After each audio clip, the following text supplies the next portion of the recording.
Hello students, how are you.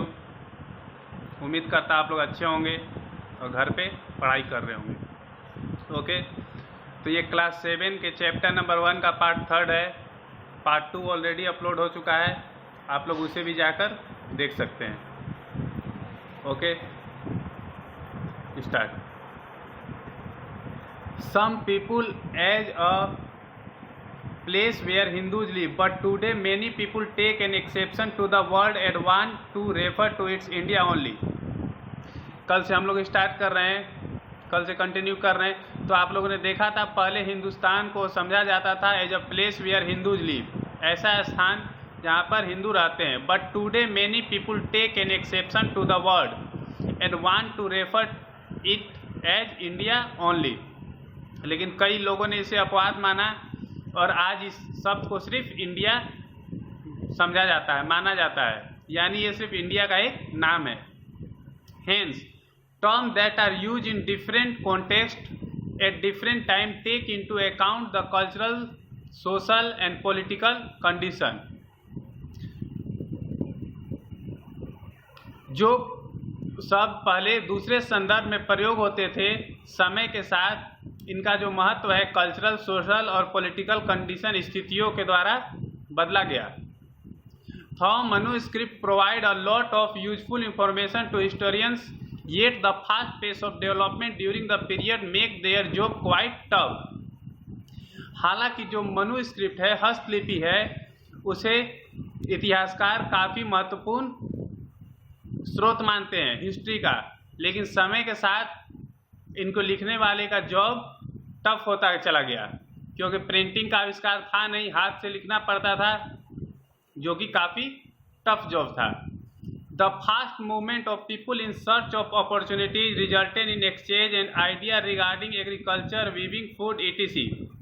देखिए, हम लोग मिडिवल पीरियड के बारे में पढ़ रहे हैं, यानी मध्यकालीन भारत के बारे में। इस समय लोगों ने एक जगह से दूसरे जगह जाना फास्ट किया। इससे क्या हुआ? Result in exchange of idea, लोगों ने अपनी आइडिया एक दूसरे के साथ शेयर की। रिगार्डिंग एग्रीकल्चर, कृषि को लेकर, वीविंग, बुनाई को लेकर, फूड, खाने को लेकर इत्यादि। Many rank and differentiation emerge in the society, society में काफ़ी उस समय अंतर था, लोगों के पद अलग अलग थे, उनका रहन सहन अलग था, खान पान अलग था। This was also a period of great technological development like the Persian wheels, spinning wheels, etc। और मीडिवल पीरियड के दौरान ही पर्शियन व्हील का आविष्कार हुआ, स्पिनिंग व्हील यानी कपड़ों की बुनाई करने वाले व्हील का आविष्कार हुआ। यहाँ देखिए, यहाँ एक मैप दिया हुआ है, इंडिया ड्यूरिंग मिडिवल पीरियड। मध्य समय में भारत में किनका राज था, किन जगहों पे किनका राज था, ये आप इस मैप से जान सकते हैं।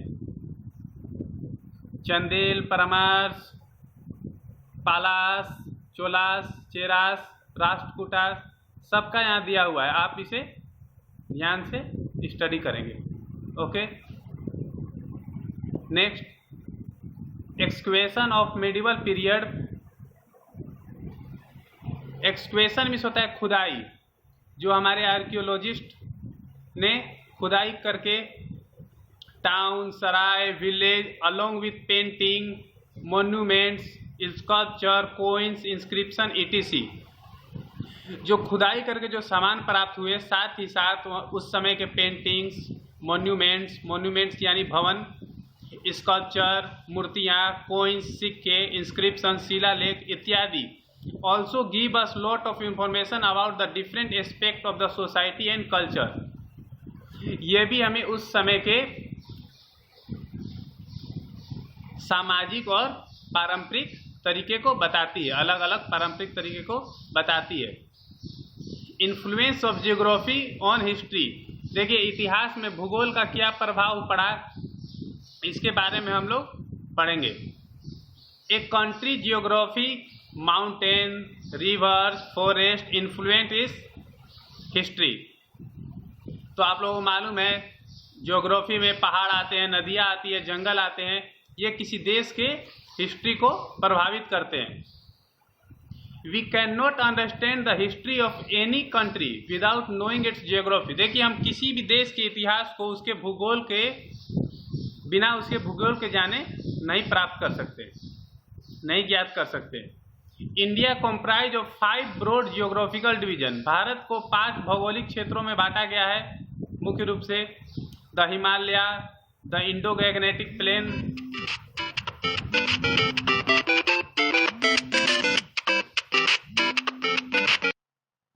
हाँ, तो the Himalaya, the Indo Gangetic plain, the Thar desert, the Deccan plateau and finally the peninsular coast. 5 भागों में बांटा गया है, जिसमें एक हिमालय है, एक इंडो गैंगेटिक प्लेन यानी गंगा मैदानी क्षेत्र, थार डिजर्ट जो कि राजस्थान में है, डेक्कन प्लेट्यू दक्कन का पठार, और अंत में पेनिनसुलर कोस्ट यानी कि हमारे जो प्रायद्वीप तट है उसे। During the medieval period we find that the desire to control the river the land between the 2 river.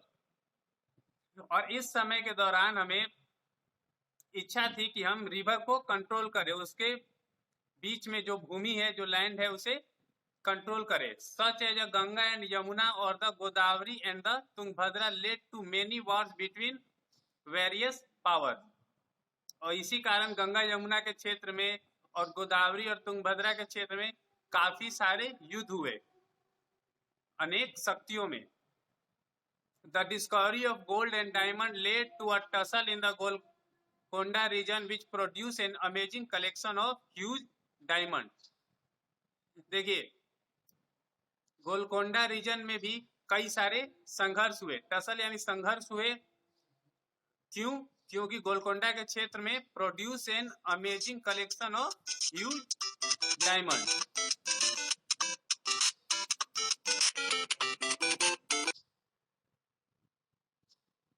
हाँ, वहां पे डायमंड काफी अच्छी मात्रा में, amazing collection of huge diamonds.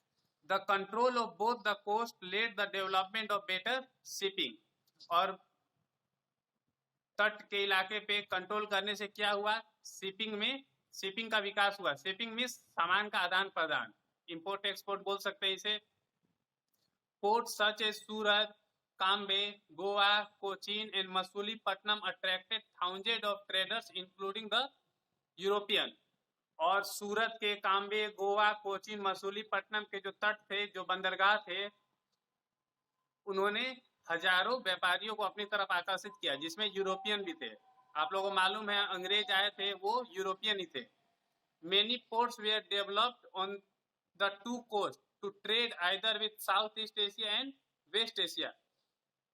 बहुत सारे बंदरगाहों का विकास हुआ। बंदरगाह आप लोग जानते हैं, जहाँ पानी के जहाज रुकते हैं, उनका विकास हुआ साउथ ईस्ट एशिया और वेस्ट एशिया से व्यापार करने के लिए।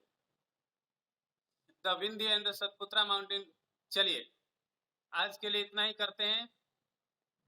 नेक्स्ट पार्ट में हम लोग आगे देखेंगे। Okay, bye.